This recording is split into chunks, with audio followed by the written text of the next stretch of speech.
ભાજપનો જે મજબૂત પક્ષ છે એ ઉત્તરનો ભાગ છે, પરંતુ દક્ષિણની અંદર ભાજપ માટે કપરા ચઢાણ છે, કારણ કે એક પણ જગ્યાએ રાજ્ય સરકાર નથી.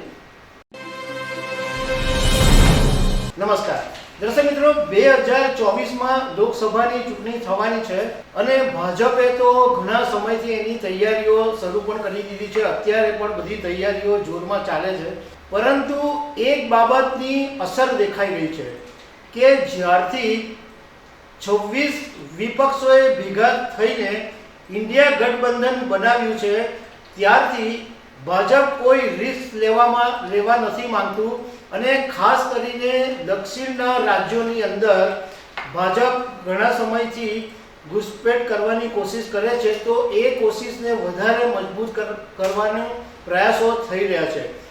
ઇન્ડિયા ગઠબંધન પછી ભાજપ એના જે સહયોગી સાથીઓ છે એની સાથે બેઠક કરી રહ્યું છે અને દક્ષિણનો જે પાર્ટ છે એ વધારે મજબૂત કરી રહ્યો છે. એના વિશે તમારી સાથે વાત કરીશું. મારું નામ રાજેશ શાહ છે અને તમે જોઈ રહ્યા છો ખબર છે.com.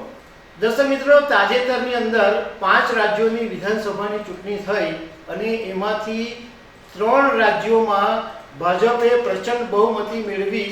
પછી ભાજપના કાર્યકરો અને નેતાઓ એટલા બધા ઉત્સાહમાં આવી ગયા છે અને એમણે એક નવો નારો પણ આપી દીધો છે કે અબ કે બાર 400 કે પાર, એટલે આ વખતે 400 કરતા વધારે બેઠક ભાજપ જીતે એવું અત્યારે આ ભાજપ નેતા અને કાર્યકરો કહી રહ્યા છે.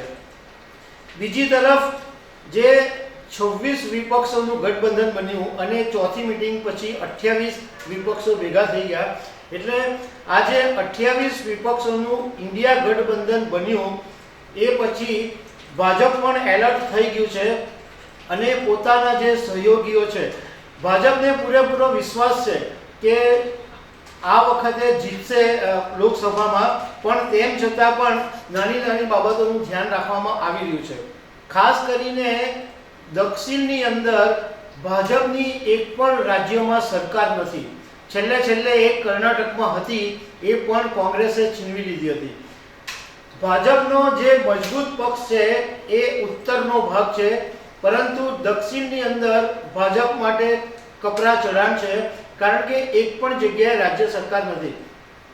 ભાજપે એના માટે એવું કર્યું છે કે કર્ણાટકમાં જે જેડીએસ છે, જનતા દળ સેક્યુલર, એની સાથે જેવી કર્ણાટક વિધાનસભામાં હાર મળી કે તરત જ ગઠબંધનની જાહેરાત કરી દીધેલી કે અમે લોકસભાની ચૂંટણી બીજેપી અને જેડીએસની સાથે ગઠબંધનમાં લડીશું.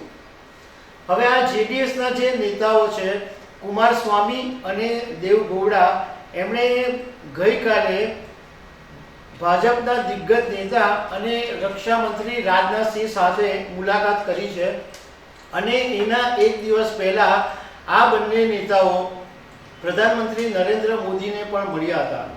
જાણકારોનું કહેવું એમ છે કે આ જે બેઠક મળી એમાં કર્ણાટકની અંદર જે 28 લોકસભા બેઠકો છે એની વહેંચણી માટે ચર્ચા થઈ હતી. એવું કહેવામાં આવે છે કે કર્ણાટકમાં 28માંથી 4 બેઠકો પર જેડીએસ પોતાના ઉમેદવારો ઉતારશે એવી ચર્ચા થઈ છે. હવે આમ જોવા જઈએ તો ભાજપને જેડીએસની એવી કોઈ ખાસ જરૂર નથી, કારણ કે 2019ની લોકસભાની જ્યારે ચૂંટણી થયેલી ત્યારે ભાજપે કર્ણાટકની અંદર 28 બેઠકોમાંથી 25 બેઠકો ઉપર જીત મેળવી હતી અને જેડીએસને તે વખતે માત્ર 2 બેઠકો મળી હતી. એટલે આમ જોવા જઈએ તો ભાજપને જેડીએસ સાથે ગઠબંધનની જરૂર નથી, પરંતુ હવે ઇન્ડિયા ગઠબંધન બન્યું છે એટલે ભાજપ એના જે સહયોગી સાથીઓ છે એને સાધવાની કોશિશ કરી રહ્યું છે. હવે તમે એમ વિચારો કે ગઠબંધન શું કામ કરી રહી છે ભાજપ કર્ણાટકની અંદર? તો એના 2 કારણ છે. એક કારણ એ છે કે કર્ણાટકની અંદર લિંગાયત સમુદાય છે, એની 17% વસ્તી છે અને લિંગાયત સમુદાયનો બહુ મોટો પોલિટિકલ હોલ્ડ છે અને એમાં ભાજપના જે દિગ્ગજ નેતા છે યેદિયુરપ્પા એનું વર્ચસ્વ છે.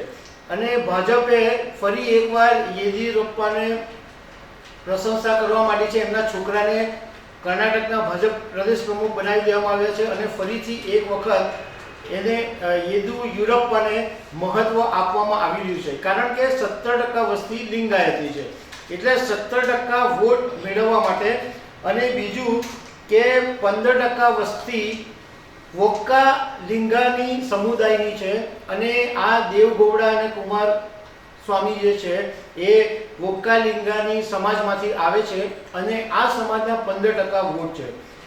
એટલે ભાજપને લાલચ એ છે કે આ બંને મળીને 32% વોટ છે, અને એમાંથી આ વોક્કા લિંગાની સમાજ છે એ તો આમ 100% કુમારસ્વામીના અને દેવગૌડાના સમર્થકો છે. એટલે ભાજપને આ 32% વોટ શેર મળે એના માટેની આ બધી કવાયત ચાલી રહી છે. આ પહેલાં પણ જ્યારે ઇન્ડિયા ગઠબંધનની બેઠક મળેલી ત્યારે ભાજપે પોતાના જૂના અને અમુક તો સાવ જાણીતા નામની હોય એવા બધા જે એના એનડીએ ગઠબંધનના સહયોગી હતા એના બધાના નામ જાહેર કરી દીધેલા કે અમારી સાથે 31 પક્ષ છે, 32 પક્ષ છે, 35 પક્ષ છે. તે વખતે એવું જાહેર કરી દેવામાં આવેલું. એટલે ભાજપ કોઈ પણ રીતે લોકસભાની ચૂંટણીમાં રિસ્ક લેવા નથી માંગતું. એટલે નાના પક્ષોની સાથે પણ જરૂર પડે તો અત્યારે ગઠબંધન માટેની કોશિશ કરી રહ્યું છે. તો દર્શક મિત્રો, આવી અનેક વાતો સાથે અમે તમને મળતા રહીશું. Thank you very much.